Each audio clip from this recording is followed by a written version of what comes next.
बाबा साहब ने यह 6000 जाति को मात्र 3 भाग में जोड़ दिया और भाईचारा बनाया।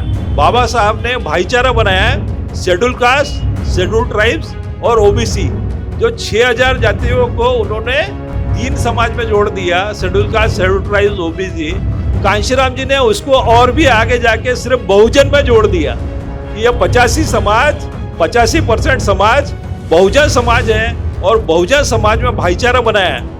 और यह पार्टी है, चाहे वर्गीकरण के माध्यम से हो, चाहे किसी कारण से वो हमको धर्म में लड़ाना चाहती है, जातियों में लड़ाना चाहती है, तो हमें इनके चक्कर में नहीं आना है।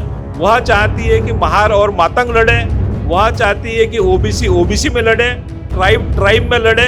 तो हमको आपस में नहीं लड़ना है और पूरे schedule caste, schedule tribes, OBC और इनको भाईचारा बना के और अपने पार्टी को मजबूत करके हमें सत्ता तक पहुंचाना है। तो आज जो देश में अगर परिवर्तन नजर आ रहे हैं, तो यहाँ हमारे कांशीराम साहब का जो देन है कि उन्होंने जो संघर्ष किया, तो उस वजह से जो 85% समाज जिसका रिप्रेजेंटेशन मात्र 10% हुआ करता था, आज किसी न किसी भी पार्टी में, भले वो बीएसपी के कभी सिटी क्यों ना हो, लेकिन अगर हर समाज में अगर हमारे बहुजन समाज का रिप्रेजेंटेशन बढ़ा है, तो वह बहुजन समाज पार्टी की ताकत की वजह से बढ़ा है। और यहाँ अगर हम देखेंगे कि हमारा जो बहन जी इसका जो नेतृत्व है, वह किस क्षमतावान नेतृत्व है। अगर हम देखेंगे कि बाबा साहब हमारे बीच में से 1956 में गए, अगर उसके 16 साल के बाद अगर आप देखते हैं तो हमारा जो रिपब्लिकन पार्टी पूरी तरीके से बिखर गई थी। बहुजन समाज पार्टी में वो ताकत है कि अभी जो 9 अक्टूबर का जो हमारा जो सम्मेलन हुआ है लखनऊ में, उतना बड़ा सम्मेलन लेने का अपने बल के ऊपर ताकत वो 10 साल प्रधानमंत्री रहा उसमें भी नहीं है। जो 10 साल जो प्रधानमंत्री रहे उसमें भी वो ताकत नहीं है जो बहन जी ने लखनऊ में सम्मेलन करके दिखाया है। तो साथियों, ये हमारे लिए बड़ा गर्व की बात है कि हमें सेंट्रल में भी एक ऐसा लीडरशिप मिला हुआ है कि जिन्होंने बहुत बखूबी से, न बिकते हुए, न डरते हुए और बहुत बखूबी से हमारे मूवमेंट को जिंदा रखा है और कामयाब रखा है। और ऐसा ही लीडरशिप हमें स्टेट में भी मिला है। अगर मैं देखता हूं कि पिछले 1.5 साल से मैं लगा हूं इस मूवमेंट में, बामसेब के माध्यम से भी जब यानी एक्टिवली, तो मैं देखता हूं कि डोंगरे साहब के साथ भी जब से यहाँ आए हैं, तो उन्होंने कांशीराम साहब के कदमों पे चल के मूवमेंट को बढ़ाया है। ये हमारे ऐसे नेतृत्व है जो सही मायने में कांशीराम साहब के कदमों पर चल के नेतृत्व को बढ़ाया है।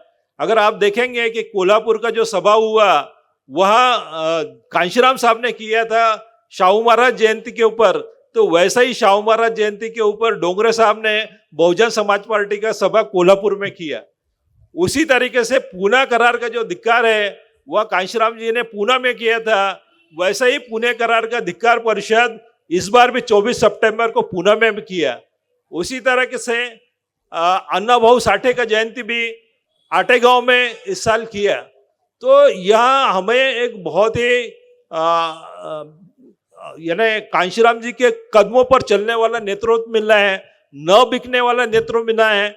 और वो ऐसा पार्टी बनाना चाहते हैं और ऐसा समाज बनाना चाहते हैं कि जो न बिकने वाला समाज हो और न बिकने वाले नेता हो। तो हमें भी यह जरूरी है कि आने वाले दिनों में, और मैं उनके बारे में जो बताना चाहूँगा, तो उनका जो एजुकेशन भी है वो नवोदय विद्यालय से हुआ है। और ना सिर्फ नवोदय विद्यालय से हुआ, नवोदय विद्यालय से एजुकेशन होने के बाद उन्होंने LIC में ऑफिसर का 15 साल का नौकरी छोड़ दी है। इस मूवमेंट के लिए जिन्होंने LIC का 15 साल का अधिकारी का नौकरी छोड़ दिया और महीने में 30 दिन पूरे महाराष्ट्र का दौरा कर रहे हैं। तो जब हमें सेंट्रल में भी इतना अच्छा लीडरशिप मिला है, स्टेट में भी ऐसा लीडरशिप मिला है, तो तब हमारी जिम्मेदारी बन जाती है कि हम लोगों ने भी हमारा कांशीराम जी के रास्ते के ऊपर चलना चाहिए, बहन जी के रास्ते के ऊपर चलना चाहिए। हमारा जो डोंगरे साहब महाराष्ट्र में जिस तरीके से बढ़ा रहे हैं, तो उस रास्ते के ऊपर चलना चाहिए। लेकिन 26 में विधान परिषद में हम पहली बार हमारा ग्रेजुएट कॉन्स्टिट्यूएंसी से कैंडिडेट चुना के भेजेंगे। 29 में जब भेजेंगे, लेकिन हमारे पास 26 में यह मौका है कि 26 में हम अपना विधान परिषद में कैंडिडेट भेजेंगे बहुजन समाज पार्टी से, और यहाँ ताकत उन्होंने दी है।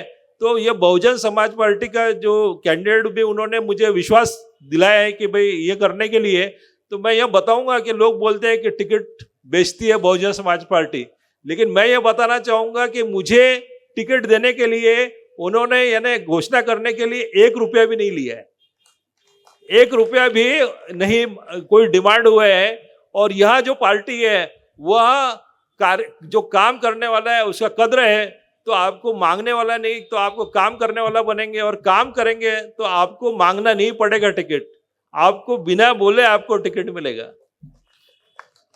तो हमारे जो साथी है जो बहुजन समाज पार्टी में काम कर रहे हैं वह बूथ तक के जाएं, अपने संगठन को मजबूत करें। अगर आप संगठन मजबूत करते हैं तो आपको टिकट मांगना नहीं पड़ेगा, आपको काम देख के बिना बोले आपको टिकट मिलेगा। तो साथियों, इस अवसर पर मैं विश्वास दिलाता हूं कि हम आने वाले दिनों में ये जो इनका जो विश्वास दिलाया है उसको पूरा करने का हम काम करेंगे। बामसेफ भी जो है उनके नेतृत्व में बढ़ा है। अगर हम 15-20 साल से देख रहे थे तो काफ़ी जो काम है वह सुस्त पड़ा था, लेकिन अभी पिछले 1.5 साल में यह काम काफ़ी तेज़ी से बढ़ा है।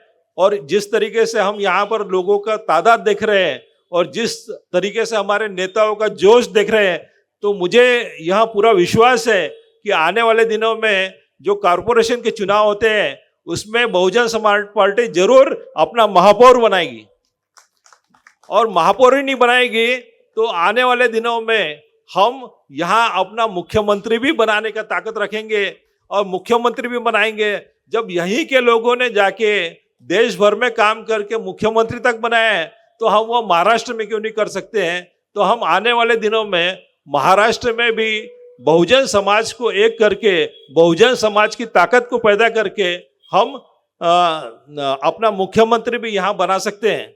साथियों, ये जो दोनों पार्टी है इनका काम रहा है कि समाज को बांटने का। मनुवादी जो पार्टी है उसका काम रहा है समाज को बांटने का। इन्होंने हमें 6000 जातियों में डिवाइड किया, लेकिन बाबा साहब ने यह 6000 जाति को मात्र 3 भाग में जोड़ दिया और भाईचारा बनाया। बाबा साहब ने भाईचारा बनाया, शेड्यूल कास्ट, शेड्यूल ट्राइब्स और ओबीसी। जो 6000 जातियों को उन्होंने 3 समाज में जोड़ दिया, schedule caste, schedule tribes, OBC.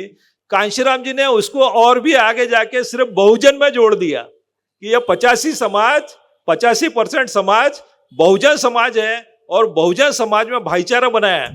और यह पार्टी है, चाहे वर्गीकरण के माध्यम से हो, चाहे किसी कारण से वो हमको धर्म में लड़ाना चाहती है, जातियों में लड़ाना चाहती है, तो हमें इनके चक्कर में नहीं आना है। वह चाहती है कि महार और मातंग लड़े, वह चाहती है कि ओबीसी में लड़े, ट्राइब में लड़े। तो हमको आपस में नहीं लड़ना है, और पूरे schedule caste, schedule tribes, OBC और इनको भाईचारा बना के और अपने पार्टी को मजबूत करके हमें सत्ता तक पहुंचाना है।